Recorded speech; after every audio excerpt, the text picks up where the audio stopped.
اب ہم بات کریں گے نواب صاحب سے جو کہ گریس سے ہمارے ساتھ ٹیلی فون لائن پہ ہیں۔ جی نواب صاحب السلام علیکم۔ جی نواب صاحب۔ جی السلام علیکم۔ وعلیکم السلام۔ جی میرے دو سوال ہیں۔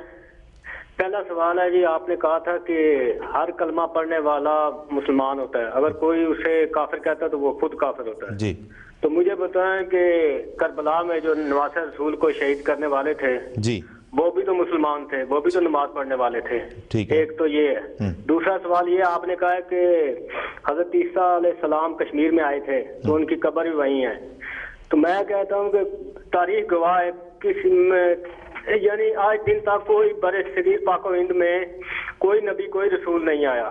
ایک سیکنڈ نواب صاحب، ایک مجھے آپ بات بتائیں۔ قرآن کریم کہتا ہے کہ اللہ تعالیٰ فرماتا ہے کہ ہم نے ہر قوم میں نبی بھیجے ہیں۔ آپ کی بات درست مانے یہاں پہ کہ قرآن کریم کی؟ پہلے یہ بتاتے چلیں۔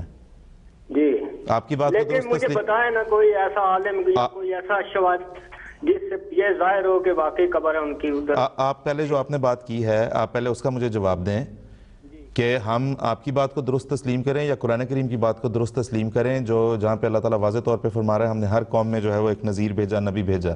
جی بھیجا ہے، ٹھیک ہے، قرآن میں ٹھیک ہے جی، صحیح ہے، ٹھیک ہے جی جی۔ اب یہ آپ کا فرض بنتا ہے کہ آپ ثابت کریں کہ ہندوستان میں کوئی نبی آیا تھا کہ نہیں۔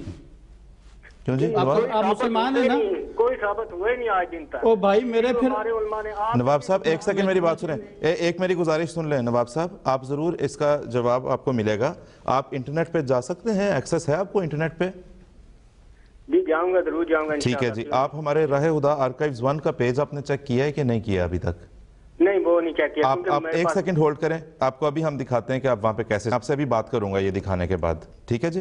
تو ابھی میں ذرا کنٹرول روم سے ریکویسٹ کروں گا اگر ہم دیکھ سکیں وہ اینیمیشن جس میں ہم اپنے ویورز کو بتاتے ہیں، یہاں پہ ذرا اگر سٹاپ کر سکیں تاکہ وہ دیکھ لیں کہ اسے کیسے لکھیں گے۔ ایک سٹیپ پیچھے جہاں پہ ایگزیکٹ، کیونکہ یہ راہ ہدا آرکائیوز 1 ایک ورڈ کے طور پہ لکھیں گے آپ۔ یہ ہے جی نواب صاحب اور باقی ناظرین کی خدمت میں بھی ہم پیش کر رہے ہیں اس وقت www.youtube.com/راہ ہدا آرکائیوز 1۔ یہاں سے آگے چلیں گے تو آپ کے سامنے جو پیج آئے گا وہ یہ ہے۔ اس کی پلے لسٹس میں جا کے آپ سلیکٹ کر سکتے ہیں، واضح طور پہ آپ کو یہاں پہ ملے گا جس میں جیزس علیہ السلام دی احمدیہ پوائنٹ آف ویو ہے، اس میں آپ کو پورا سفر کشمیر کا جو ہے احوال جس میں جن پروگرام کے سیریز میں ہم نے بیان کیا تھا وہ بڑی تفصیل کے ساتھ بیان کیا گیا ہے نواب صاحب۔ تو آپ سے میں درخواست کروں گا کہ یہاں پہ جائیں اور جا کے اس میں جو سفر کا حال ہم نے بیان کیا ہے، جو حقائق جو شواہد پیش کیے گئے ہیں ان کو ذرا بغور سنیں، اور اس کے بعد واپس آ کے نواب صاحب ہمیں بتائیں بھی کہ آپ نے وہاں پہ دیکھا پڑھا تو آپ کو کیا معلوم ہوا، آپ اس سے متفق ہیں نہیں متفق ہیں، اگر نہیں متفق ہیں تو کیوں نہیں؟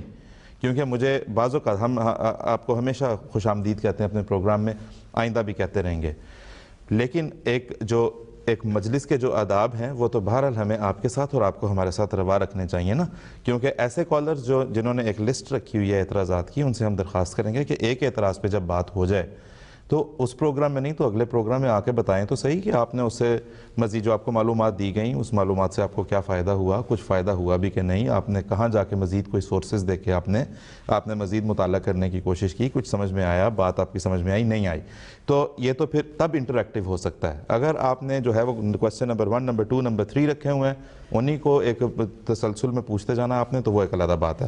نواب صاحب آپ دیکھیے گا ذرا اسے پلیز۔ ہاں جی آپ ہیں اس وقت فون پہ؟ جی ہاں جی جی جی جی ٹھیک ہے، تو وہاں پہ پوری تفصیل ہے، مطلب وہ ایک باقاعدہ لمبی پوری تفصیل، جہاں سے آپ نکلے، کیسے آپ صلیب سے اتارے گئے، کس طرح آپ وہاں سے جو ہے وہ زندہ حالت میں پھر دوبارہ گئے ہیں آپ، مطلب آپ کی وفات صلیب پہ نہیں ہوئی، اس کے بعد آپ کس طرح کشمیر گئے ہیں، جو شواہد ہیں جو فیکٹس ہیں وہ ہم نے وہاں پہ پیش کیے ہیں بڑی تفصیل کے ساتھ، ٹھیک ہے؟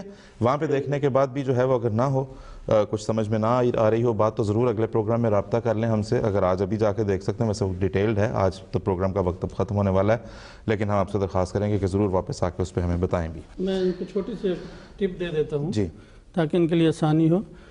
یہ قرآن شریف کی آیت ہے، آپ کو کوئی غیر مسلم پوچھے کہ کیا دلیل ہے کہ ہندوستان میں کوئی آیا ہے کہ نہیں، اس کا جواب آپ کو آنا چاہیے۔ دوسری بات میں آپ کی اور مدد کر دیتا ہوں، حضرت جانا بہت بڑے بزرگ دہلی کے گزرے ہیں، ان کو ان کے مرید نے کہا کہ میں نے خواب میں دیکھا ہے حضرت کرشنا اور رام چندر کو، جن کو ہندو نبی مانتے ہیں، تو مجھے پتہ لگ گیا یہ جھوٹے لوگ ہیں۔ تو حضرت جان جانا نے ان کو کہا کہ نہیں تم نے خواب نہیں سمجھی. خواب یہ تھی کہ میں نے کرشنا کو دیکھا کہ وہ آگ کے بالکل وسط میں ہیں اور رام چندر اس کے کنارے پہ ہیں.